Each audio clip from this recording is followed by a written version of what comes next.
திகட சக்கர செம்முகம் ஐந்துலான் சகட சக்கர தாமரை நாயகன் அகட சக்கர விண்மணி யாவுரை விகட சக்கரன் மெய்ப்பதம் போற்றுவோமே. நவக்கிரகங்களின் தந்தையான பிள்ளையாரை வணங்கியும் எனது குலதெய்வமான அகிலாண்ட நாயகி வராகி அம்மனின் அருளோடும் இன்றைய நிகழ்ச்சிக்கு போவோம். வணக்கம் இதயர்களே, உங்கள் ஜோதிடர் கண்ணன் பேசுகின்றேன். சனி வக்ர பயிற்சி பற்றி இன்று நாங்கள் பார்ப்போம். அன்பர்களே, 13/7/2025 கோசார சனி பகவான் தனது சொந்த நட்சத்திரமாகிய உத்திரட்டாதி 2ஆம் பாதத்தில் நீசுராந்தி நேரம் சரியாக பிற்பகல் 3:36 மீன ராசியில் கிட்டத்தட்ட 4.5 மாதங்கள், சொல்லப்போனால் 138 நாட்கள் வக்ரகதியில் பயணிப்பார். பின்னர் 28/11/2025 குருவினது நட்சத்திரமான பூரட்டாதி 4ஆம் பாதத்தில் நீசுராந்தி நேரம் சரியாக பிற்பகல் 4:21 இதே மீன ராசியில் வக்ர நிவர்த்தியும் அடைகின்றார். அன்பர்களே, இதேவேளை 3/10/2025 முதல் கோசார சனி பகவான் குருவினது நட்சத்திரமான பூரட்டாதி 4ஆம் பாதத்தில் இருந்தே வக்ரகதியில் பயணிப்பார் என்பதும் இங்கே நோக்கத்தக்கது. துளாராசி அன்பர்களே, உங்கள் துலா ராசிக்கு 4, 5ஆம் அதிபதியும் யோகாதிபதியுமாகிய சனி பகவான் ருணரோக சத்ருஸ்தானமாகிய 6வது வீட்டில் வக்ரகதி அடைகின்றார். அதாவது 4ஆம் வீடான தாயார், உயர்கல்வி, வீடு, வாகனம், சொத்து பத்து போன்றவற்றை குறிக்கின்ற சுகஸ்தானத்துக்கும் 5ஆம் வீடு புத்திரஸ்தானம், பூர்வ புண்ணியஸ்தானத்தை குறிக்கின்ற 5ஆம் வீட்டுக்கும் அதிபதி ஆகிய சனி பகவான் உங்கள் துளாராசிக்கு யோகாதிபதியாகவும் வருகின்றார். அவர் 6வது வீட்டில் வக்ரகதி அடைகின்றார். பொதுவாகவே இயற்கையில் பாவக்கிரகமாகிய சனி பகவான் 6ல் அமர்வது நல்ல விஷயம்தான்.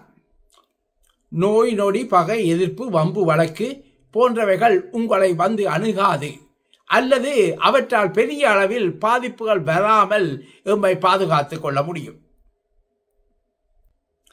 இதேவேளை உங்கள் துலா ராசிக்கு யோகாதிபதியாகிய சனி பகவான் 6வது வீட்டில் மறைவது நல்ல விஷயமா என்று யோசித்தால் அது நல்லது கிடையாது.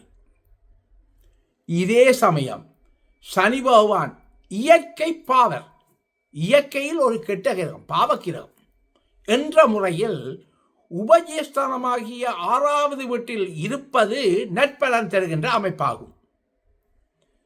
இது துலா ராசியை பொறுத்த வரையில் சற்று நெருடலான விஷயம்தான், இல்லையா? ஆனால் இங்கு துலா ராசியை பொறுத்த வரையில் சனி பகவான் 6ல் மறைந்து வக்கிரமாகவும் அல்லவா இருக்கின்றார். அதனால் உங்களது கண்ணுக்கு தெரிந்த மற்றும் கண்ணுக்கு தெரியாத பகைவர்கள் எல்லோரும் உங்களை விட்டு விலகி விடுவார்கள். கல்வி பயிலும் மாணவர்கள் போட்டித் தேர்வுகளில் வெற்றி பெற முடியும். இதேபோல் வேலை செய்வோர் மத்தியில் இருந்து வந்த போட்டி பொறாமைகள் மற்றும் எதிர்ப்பு தன்மைகள் போன்றவற்றில் இருந்து நீங்கள் வெளிவருவீர்கள். மேலும் உங்களது எதிரிகளை நேரடியாகவே நீங்கள் இனங்கண்டு கொள்ள முடியும். உங்களிடம் இருக்கின்ற தனித்திறமைகளை கூட இதுவரை சரியாக பயன்படுத்தி கொள்ள முடியவில்லையே என்ற ஏக்கத்தோடு தவித்து வந்த உங்களுக்கு சனியின் இந்த வக்கிர காலத்தில் அதற்கான வாய்ப்புகள் நிச்சயம் ஏற்படும். இக்காலங்களில் வேலை சம்பந்தமான நல்ல முன்னேற்றம் உண்டாகும். அதோடு நீங்கள் எதிர்பார்த்த நல்ல மாற்றங்களும் உண்டாகும்.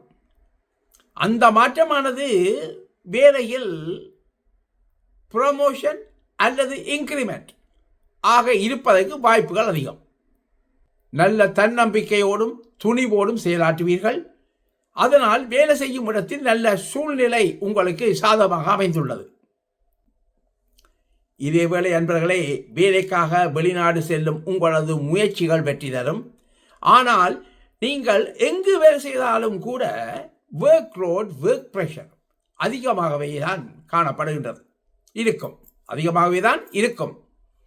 இதே சமயம் உங்களது சுய ஜாதகத்தில் 12ஆம் இடம் சம்பந்தப்பட்ட திசாபுத்தி நடப்பின் உறுதியாக வெளிநாட்டு பயணம் இடம்பெறும்.